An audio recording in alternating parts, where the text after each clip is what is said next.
Isang mapagpalang araw po sa ating lahat. Magandang umaga po. Muli po ako po si Boss Milo Vlog. At samahan niyo po muli ako na sa aking biyahe sa pag-ikot-ikot. Makatulong muli tayo sa ating mga kapwa driver kung sila ay magkaroon ng problema sa karsada. Mga basic lang po mga boss, mga kapwa driver, ang kaya kong ibigay yung magawa lang natin ng paraan kung ano yung laging sira ng inyong sasakyan. Lagi ko po sinasabi, lagi may dala po tayo ng pang series lang po ng baterya, terminal ng battery, at fluid. Meron din po tayong dalang fluid para sa brake fluid po natin. At tulad nung isang araw po, nandun po ako sa Commonwealth Avenue. Shoutout po sa natulungan natin doon sa may sasakyan na Toyota Corolla, siguro mga model 90s po yung kanyang Corolla. Huminto po sila sa gitna ng Commonwealth Avenue. Sakto naman po, nandun tayo sa likuran niya. Nasundan natin siya. Tapos tumabi po tayo, tinulungan po natin sila magtulak papunta sa tabi. Ngayon, nung nasa tabi na po tayo, yung sasakyan na itabi na natin, doon na po natin sinimulan yung itanong sa driver kung ano yung naging problema ng sasakyan. Ang sabi sa ating ng driver, yung sasakyan nila parang nabubulunan. So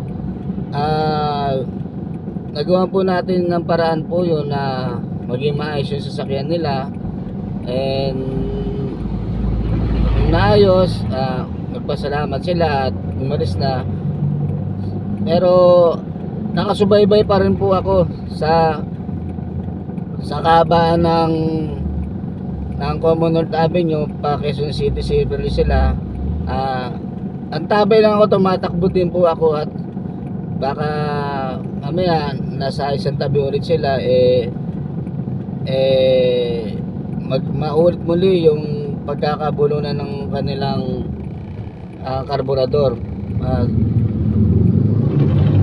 Naging matagumpay naman po yung pagsaklolo natin sa kanila, at hindi ko na sila nakita doon sa kahabaan ng Commonwealth Avenue kung saan natin sila nasaklolohan. Yun nga po, pasalamat din tayo, at medyo meron po tayong konting kaalaman sa paggawa-gawa ng sasakyan. Pero hindi naman tayo perfect na manggagawa. Bali, in-apply ko lang kung ano lang yung kaalaman ko. So, shoutout nga pala dun sa natulungan ko na huminto na Toyota Corolla sa Commonwealth Avenue. Uli po, si Boss Milo Vlog nandito po sa Pasay. At nakapag-atid po tayo dito sa Pasay. Galing tayo ng Monumento Pure Gold. Dito po tayo mag-ikot-ikot, magbabakasakali, makakuha ng pasahero, at makatulong din sa mga nasisiraan sa karsada na kapwa nating mga driver. So guys, ulitin ko po, bago tayo umalis ng ating garahe o ang ating bahay, yung mga sasakyan po natin, i-check lang po natin kung ano yung mga mahalagang check-in, tulad ng langis, tubig ng radiator, brake fluid, fan belt ng alternator sa makina, mga hangin ng gulong, and yung lisensya natin, lagi natin i-check kung nasa wallet po natin. Minsan kasi nag-ayos tayo ng pitaka na ilalapag natin yung ating lisensya, nakakalimutan natin ibalik sa ating wallet.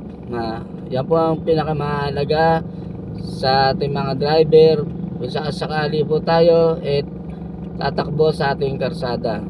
So guys, muli po ako po si Boss Milo Vlog. Mag-start na po tayo sa ating pagbiyahe o sa ating pag-ikot-ikot sa umagang ito. Samahan niyo po ako. Let's go.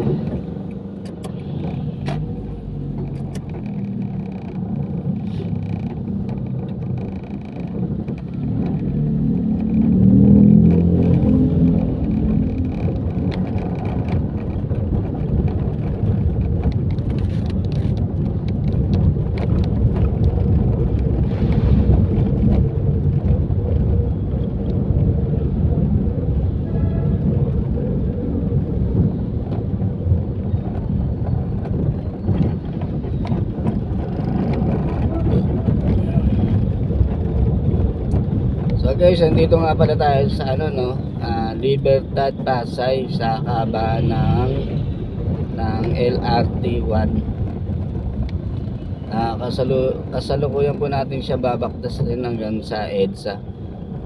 Guys, mga boss, pasensya na kayo kung yung mga upload ko medyo nabubulol po ako.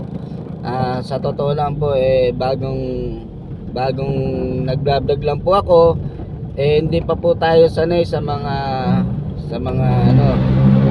salitang nabibigkas natin o nabibitawan natin. Kaya medyo ako po ay nabubulol o hindi ko alam kung natataranta ako sa mga pananalita ko. Pasensya na po kayo kung may mga naririnig kayo mga parang utal-utal o putol-putol na salita ko o matagal na pagsasalita, kasi nga po iniisip ko po rin po kung tama po ba yung mga namabibigkas ko o yung bibigkasin ko. Yun po, pagpasensyahan niyo po ako kung medyo nabubulol po ako o nauutal. Okay.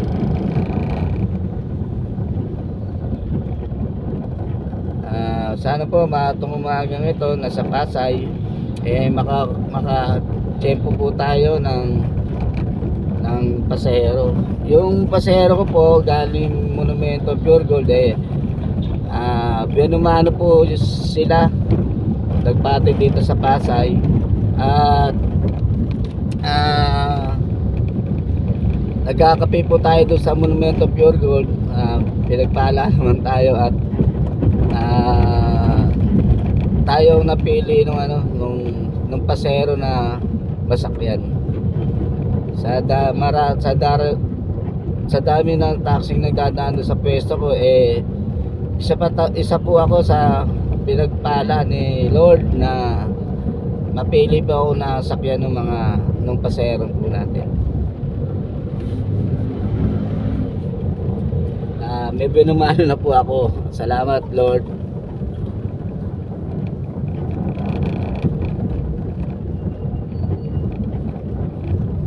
So mga boss, lagi ko pong inuulit sa inyo, pag may nararamdaman po kayo sa inyong sasakyan, alam nyo pong masisiraan kayo o huminto po kayo sa gitna, pilitin nyo pong maitabi yung inyong sasakyan sa tamang lugar o tamang pagpaparkingan nyo. Ngayon, para po hindi tayo ma-towing o ma-wrecker ng mga umiikot na wrecker. Maging smart tayo sa ating sasakyan. Maging mabilis po yung action nyo na maitabi agad yung sasakyan. Humingi po tayo ng tulong sa mga taong makikita natin. At pag nasa tamang tabi na kayo, alam nyo yung hindi na kayo pare-wrecker, doon nyo po simulan yung inyong yung pag-iikot, pag-aanap kung anong dahilan ng inyong paghinto ng inyong sasakyan. Huwag po kayong magkakalikot o magtataas ng wood sa tabing karsada o sa gitnang karsada, at baka maispatan po kayo ng ating mga towing sa ating karsada. Sayang po ang pera sa pagtubos ng towing. Kaya nga po, lagi ko po sinasabi sa inyo, maging smart sa ating sasakyan, sa ating pagbiyahe. Pag nararamdaman nyo na parang nagkakaroon ng problema yung sasakyan nyo, o huminto kayo sa gitna ng kalsada, itabi nyo agad sa tamang lugar at doon po kayo magsimula ng inyong pag-ikot kung ano laging problema ng inyong sasakyan.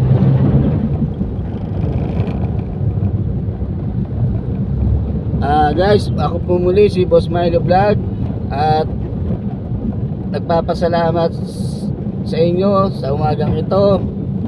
At suportahan nyo lang po ako sa aking YouTube channel at paki-like and share nyo na lang po ang ating YouTube channel at pakipindot na lang po yung notification bell para maging updated po kayo sa ating mga videos na i-upload sa ating YouTube channel. So guys, muli ako si Boss Milo Vlog, nagpapasalamat, magandang umaga po, hanggang dito na lang po ako.